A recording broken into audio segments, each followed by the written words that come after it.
Halo kawan-kawan Aceh Action, kembali lagi di iPod Ayah Podcast.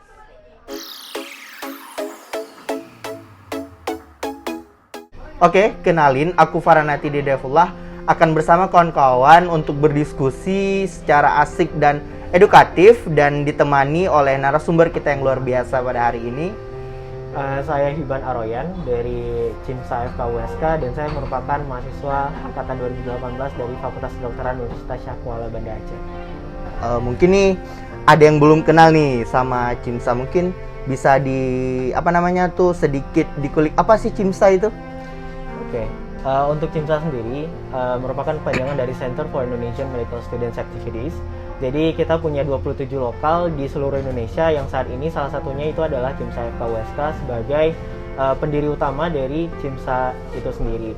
Nah, CIMSA ini merupakan suatu organisasi atau youth organization yang berfokus pada aktivitas. Jadi kita memang fokusnya itu membuat segala suatu aktivitas yang kiranya nanti bisa untuk tujuannya adalah empowering medical students dan improving nation's health gitu. Oke, berarti kayak ngomongin kesehatan gitu ya? Iya, benar. Jadi kita fokus ke masalah kesehatan. Oke, berarti cocok nih bintang tamu kita hari ini ngebahas tentang kesehatan. Nah, kita ketahui sekarang bahwa kan Bang, lagi masa-masanya pandemik dan virus corona gitu ya. Nah, kalau dari CIMSA-nya sendiri, dari abangnya sendiri ngelihat pandemik dan virus corona di Aceh itu sekarang gimana? Iya, untuk pandemi COVID-19 di Aceh itu sendiri sebenarnya kita udah lihat tren juga ya. Sekarang ada penurunan dari konfirmasi dari case yang ada di Aceh sendiri gitu. Jadi saya sebagai mahasiswa kedokteran juga turut bangga dengan hal itu. Dan di Indonesia sekarang udah dideklarasi oleh WHO sendiri itu untuk penurunan dari risiko COVID gitu. Sekarang udah rendah gitu ya. Jadi untuk di Aceh sendiri alhamdulillah udah tertangani dengan baik, tapi masalahnya di sini adalah kita masih kurang dari target vaksinasinya gitu Bang. Kalau menurut saya sendiri. Oh, berarti kayak yang masalah sekarang adalah bagaimana target vaksinasi ini bisa lebih tinggi lagi gitu ya, di Aceh. Karena kok yang aku lihat juga di Aceh itu masih tergolong rendah ya dari provinsi-provinsi lainnya. Ya, nah, apa sih yang kan Abang nih dari CIMSA? Apa sih yang dilakukan oleh CIMSA yang bisa membantu gerakan vaksinasi di Aceh itu?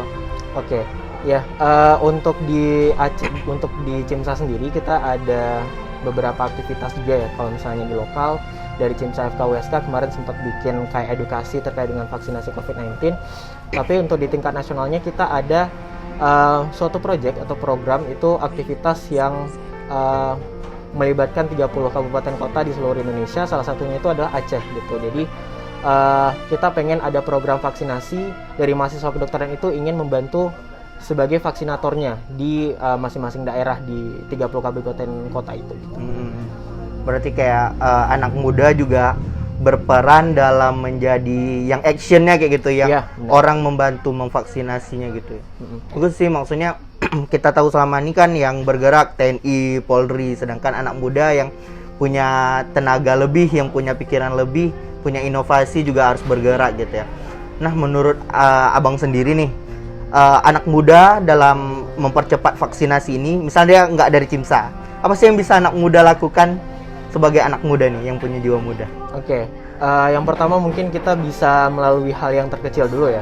Kita bisa mengedukasi dari masyarakat itu terkait dengan vaksinasi. Sebenarnya semuanya nggak terkecuali itu mahasiswa kedokteran di Indonesia bisa melakukan hal-hal kecil tersebut gitu. Sekedar untuk mengedukasi ataupun kayak untuk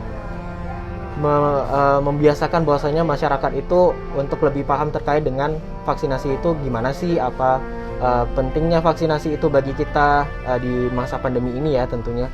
Terus juga gimana cara kita untuk men-tackle pandemi melalui vaksinasi ini gitu. Nah, itu hal-hal yang bisa sebenarnya diperjuangkan oleh mahasiswa tentunya sebagai youth lead yang ada di Indonesia gitu. Kalau Abang ngomongin apa tadi? Ngomongin berbagi informasi ya. Kan ada nih informasi yang bilang misalnya divaksin nanti malah jadi Titan, atau kalau divaksin itu ada microchip Bill Gates, atau gimana ya, ada juga informasi-informasi tentang vaksinasi itu yang malah buat orang takut Bang. Nah, itu gimana tuh Bang? Oke, itu mungkin masuk ke dalam hoax gitu ya. Masuk Jadi, dalam hoax. Mislead information juga bakal mengacaukan dari segala usaha tentunya pemerintah dalam usaha vaksinasinya gimana gitu. Karena yang kebanyakan kita tahu juga kayak ya di kalangan kita juga, di kalangan keluarga gitu, banyak yang masih menerima hoax-hoax terkait dengan vaksinasi itu sendiri. Ditambah lagi kan kita punya beberapa kasus juga terkait dengan vaksin gitu. Iya. Jadi hal-hal tersebut bisa membawa seseorang itu untuk kayak gimana ya? Aku nggak percaya dia terkait dengan vaksin gitu, karena ngapain aku vaksin, aku toh sehat-sehat aja gitu. Padahal tujuan dari vaksin itu adalah mencegah atau bersifat preventif gitu ya. Yang orang-orang nggak tahu sebenarnya itu gitu. Jadi ada orang yang bilang kayak, oh aku udah vaksin tapi aku masih terinfeksi COVID gitu. Nah sebenarnya itu ada mislead information juga gitu. Nah itu hal-hal yang perlu diperjuangkan oleh mahasiswa juga sebagai youth ya di Indonesia ini, yang mempunyai peranan dan kapabilitas khusus gitu dalam memperjuangkan dari kesehatan di Indonesia gitu. Oke, tadi aku ada nangkap dikit. Sebenarnya vaksin itu bukan untuk agar kita nggak terkena, tapi untuk memperkuat imun kita. Yeah. Nah, jadi selain vaksin kita harus pakai masker, harus menjaga protokol kesehatan. Apakah setelah vaksin itu tetap penting gitu bang? Karena kan udah vaksin, udah kuat gitu kan, udah punya kekebalan tubuh yang lebih gitu. Iya benar. Sebenarnya untuk imunitas itu kan berbeda-beda ya tiap orangnya. Berbeda-beda tiap orangnya itu gimana.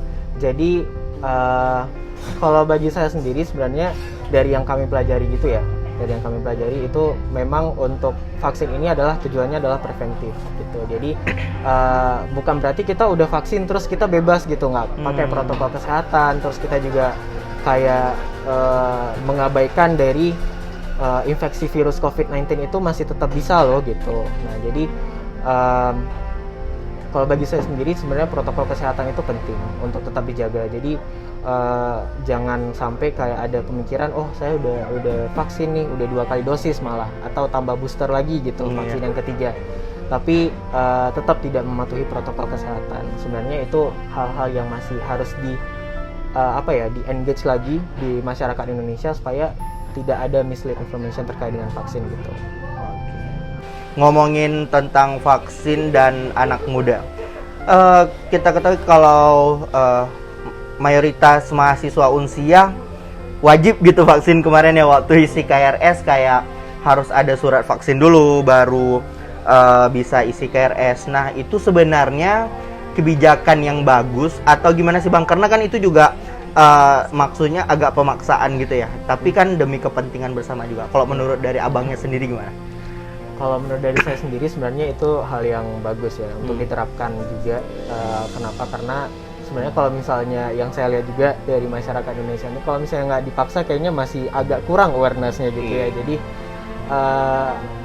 mungkin melalui suatu keterpaksaan ini bisa menjadi suatu hal yang baik nantinya untuk suatu komunitas gitu. Karena kan kita juga nggak mau ya kalau misalnya salah satu ataupun banyak dari mahasiswa Unsia itu nantinya menularkan COVID gitu. Karena yang kita lihat juga sekarang herd immunity di Aceh ini belum terbentuk sepenuhnya gitu kan. Jadi dengan melalui itu diharapnya remaja-remaja ataupun mahasiswa itu bisa lebih aware terhadap COVID dan vaksin itu sendiri gitu.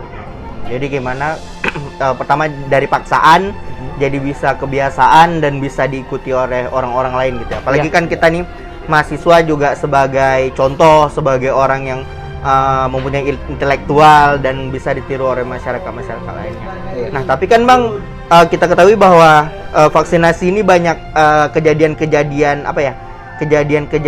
yang di luar kayak itu. Misalnya ada orang yang sakit tiba-tiba demam, habis itu bahkan di beberapa daerah ada yang sampai lumpuh. Nah itu sebenarnya gimana bang? Kan vaksinasi ini kita mau sehat dari penyakit COVID, tapi malah ada beberapa kasus yang seperti itu. Itu gimana sebenarnya? Iya, untuk itu sendiri mungkin lebih masuk ke arah ini ya, KIPI atau kejadian ikutan pasca imunisasi gitu. Nah, jadi dari teman-teman juga nanti bisa cari tahu lebih lanjut terkait dengan KIPI itu apa sih gitu. Nah, jadi untuk sekilas saja untuk KIPI itu sebenarnya hal yang wajar ya. Ada juga penelitian yang kemarin itu menyebutkan bahwasanya memang sekitar 10% dari responden itu memang menerima KIPI gitu ya, walaupun kayak demam cuman terus dia atau kayak sekadar nyeri di bagian penyuntikannya gitu. Jadi itu hal-hal yang memang wajar pasca imunisasi ya gitu. Tapi kalau misalnya dari penderita ataupun dari individunya itu memiliki memiliki riwayat penyakit sebelumnya, itu juga bakal berpengaruh terhadap KIPI lanjutannya gitu. Jadi ada yang lumpuh itu mungkin nanti hubungannya dengan riwayat-riwayat dia sebelumnya gitu. Makanya kenapa sebelum divaksin itu kita perlu yang namanya imunisasi screening imunisasi gitu. Jadi untuk mengetahui si individu ini sebelum dia terima vaksin gimana sih, ada keluhan apa gitu, sehingga kalau misalnya dia ada sesuatu hal yang nggak bisa divaksin, kita nggak bisa paksa juga gitu. Oke, berarti sebenarnya aman kalau screening jujur, iya, dia benar. riwayat penyakitnya apa sebenarnya aman gitu ya? Iya benar. Dan misalnya terjadilah naas, terjadi KIPI setelah vaksinasi, apakah ada ini bantuan dari pemerintah atau adakah pemerintah ini bisa membantu kita, atau pemerintah ya udah karena udah divaksin gitu? Kalau itu mungkin lebih ke arah bantuan dari tenaga medisnya ya, di rumah sakit gitu. Karena kan juga kalau misalnya di sentra-sentra vaksinasi itu, kalau misalnya ada yang memang setelah vaksinasi terus dia tiba-tiba ada yang kejang, terus atau ada yang tiba-tiba merasakan hal di luar jangkauan dari KIPI-KIPI yang ringan, seperti tadi demam ataupun kayak nyeri di pergelangan di penyuntikannya, itu bakal ada langsung tim medisnya gitu yang membantu. Jadi di sini juga pemerintah juga tidak langsung lepas tangan gitu ya.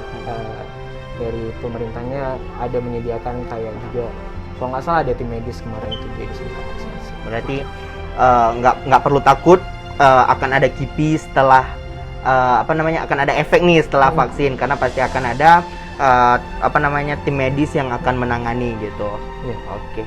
Nah, tadi aku kembali lagi ke Cimsanya deh Bang. Aku tertarik nih dengan hal yang dilakukan di 30 kabupaten kota. Mungkin bisa diceritakan atau dijelaskan lagi Bang secara detail, apa sih yang Cimsa ini sebagai apa dan apa yang akan dilakukan? Oke. Jadi untuk project sendiri yang kita rancang sekarang ya dari Cimsa itu, yang pertama itu sebenarnya kita ada membentuk kayak tim gitu, namanya itu adalah COVID-19 Response Team atau CRT gitu. Jadi dari CRT ini sendiri nantinya akan kita ada open recruitment juga kepada mahasiswa ilmu kesehatan ya, bukan cuman mahasiswa kedokteran gitu. Kenapa? Karena di sini kita penting untuk memberikan kesempatan gitu untuk mahasiswa ilmu kesehatan lainnya, seperti kayak yang dari mahasiswa gizi, terus mahasiswa keperawatan dan lain sebagainya gitu. Di nasional kan kita juga ada aliansi mahasiswa ilmu kesehatan nasional gitu ya. Jadi kita juga kerjasama dengan mereka untuk memfasilitasi dari teman-teman mahasiswa ilmu kesehatan di seluruh Indonesia ini untuk bisa ikut berkecimpung langsung untuk meningkatkan dari tingkat vaksinasi yang ada di kota-kota gitu. Salah satunya Aceh gitu ya. Karena juga Aceh kemarin tuh masuk ke dalam 5 besar yang paling rendah mendapatkan vaksinasi. Jadi kita ikut concern ke Aceh salah satunya gitu. Dan untuk tugas dari mahasiswa-mahasiswa ini sebenarnya apa? Sebenarnya untuk dari tugasnya itu mereka bisa menjadi edukator, sebagai edukator kepada masyarakat yang nantinya reliable informasinya gitu. Jadi kita juga ada mengikuti rangkaian training, workshop, dan juga seminar gitu yang diberikan kepada mahasiswa-mahasiswa tersebut gitu. Dan yang satunya lagi, nanti kita akan bertugas sebagai vaksinatornya gitu. Jadi yang kita lihat di sentra vaksinasi sekarang ya, di yang di Aceh sendiri kemarin tuh di Banda Aceh Convention Hall gitu. Nah itu kan yang vaksinasinya itu atau vaksinatornya itu dari pihak tim medisnya gitu ya. Tapi sekarang ternyata mahasiswa kesehatan itu bisa juga loh ikut campur gitu, ikut berkecimpung langsung dalam memvaksinasi dari dari masyarakat gitu. Gimana caranya? Caranya itu melalui door to door. Nah gitu. Tapi kita di sini fokusnya lebih ke lansia sih sebenarnya gitu ya. Karena cakupan dari lansia itu masih kurang banget gitu. Padahal lansia itu kan yang kita tahu kayak rentan gitu ya, rentan terkena infeksi COVID gitu ya. Nah, jadi kita lebih mengacunya itu untuk memvaksinasi dari lansia. Ada sekitar 1.500 target dari kita untuk memvaksinasi lansia gitu. Kalau boleh tahu nih Bang, kenapa sih yang selain tadi karena angka vaksinasi lansia masih rendah, kenapa CIMSA ini fokusnya itu lansia? Padahal kenapa nggak secara umum, atau kenapa nggak anak muda sesama CIMSA? Karena kan CIMSA ini juga YOT kayak itu kan, sesama YOT. Kenapa harus lansia gitu? Ya, kenapa harus lansia? Tadi karena kita tahu juga ya, usia mempengaruhi dari faktor seseorang itu mendapatkan infeksi dari COVID-19 ataupun virus SARS-CoV-2 gitu. Jadi lebih rentan terkenanya. Kenapa kita mau lansia? Karena selain dari cakupan lansia itu yang masih rendah di 3 kabupaten kota dan juga terutamanya di Aceh, jadi kita mau fokus untuk gimana sih agar lansia ini dia bisa bisa lebih tidak rentan terhadap infeksi dari virus tersebut gitu. Gitu sih. Gitu sih. Jadi misalnya ada kawan-kawan dari Aceh Reaction atau nenek nih di rumah, nanti bisa diajak. Kita sebagai anak muda kan lebih lebih open mind, lebih tahu informasi. Jadi bisa kasih tahu nenek gitu gimana sih Nek dampak dari vaksinasi, seberapa penting vaksinasi gitu kan. Jadi sebenarnya kita sebagai anak muda yang kuat menjaga orang-orang yang sudah lebih lansia gitu, sehingga kita bisa sama-sama terjaga. Karena dengan adanya itu kayak Abang bilang tadi, terbentuknya herd immunity ya, supaya tidak penularan ini nggak semakin meluas gitu. Nah, yang terakhir Bang, pertanyaan sebelum kita sudahi, mungkin pesan Abang untuk anak muda di Indonesia nih apa khususnya terhadap COVID-19 dan pandemi. Oke, mungkin pesan saya untuk youth di Indonesia ya, khususnya di Aceh, dari teman-teman sebenarnya kita bisa melakukan suatu hal yang sangat simple gitu untuk bisa menciptakan taraf kesehatan yang lebih tinggi di Indonesia. Salah satunya mulai dari mengedukasi dan juga sekedar memberikan informasi yang faktual menurut dari yang sudah diberikan dari WHO ataupun dari info-info atau website-website yang terpercaya gitu. Nah, di sini adalah peran pemuda untuk ikut langsung memberikan perannya gitu kepada masyarakat, sehingga nantinya dari masyarakat itu bisa menerima dampak yang lebih luas gitu, lebih besar gitu ya, dibandingkan kalau misalnya pemerintah yang turun tangan agak ini ya kayaknya masih agak kurang gitu. Tapi di sini jauh ya tentang ininya. Agak jauh rentangnya. Tapi kita sebagai mahasiswa itu, sebagai pemuda, ada privilege khusus gitu, ada keistimewaan yang kita miliki. Jadi gunakanlah hal itu untuk meningkatkan taraf kesehatan di Indonesia gitu. Oke. Terima kasih Bang atas kesempatannya. Terima kasih juga nih untuk kawan-kawan niat yang udah nyangsiin. Kalau ada pengen diskusi apa lagi, silahkan di komen aja, atau mau berpendapat apa, mau cerita tentang pengalamannya, silahkan di komen.